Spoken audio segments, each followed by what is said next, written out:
vers la relance du tourisme en Algérie en dépit de la conjoncture économique difficile.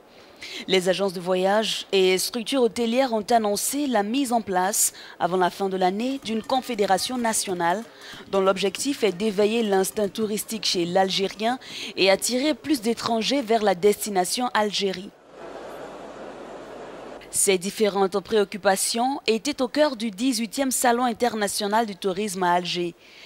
Pour les participants à ce salon, c'était une opportunité pour faire connaître davantage leurs produits aux Algériens. Le but de notre participation à la 18e édition du Salon du tourisme et des voyages internationaux en Algérie est de promouvoir davantage la relation entre les professionnels des deux côtés pour renforcer le flux touristique qui existe entre la Tunisie et l'Algérie et entre l'Algérie et la Tunisie. En 2017, l'Algérie a enregistré plus de 2 millions de touristes, soit une hausse de 19% par rapport à 2015. Mais la cherté des infrastructures hôtelières et les longues procédures de délivrance de visas sont souvent des obstacles au décollage de l'activité touristique. Les Algériens sont souvent attirés par les voyages internationaux, une aubaine pour ces participants étrangers.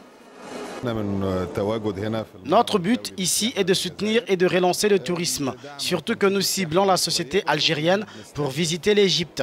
Nous avons déjà eu de nombreux touristes algériens au cours des dernières années et espérons que nous aurons de plus en plus de touristes dans les années à venir, si Dieu le veut.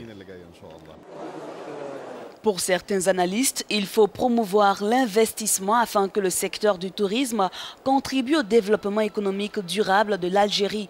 Pour y parvenir, il conseille de rendre plus professionnelles ces agences de voyage et d'inculquer aux Algériens dès l'enfance la manière d'accueillir et d'accepter les touristes.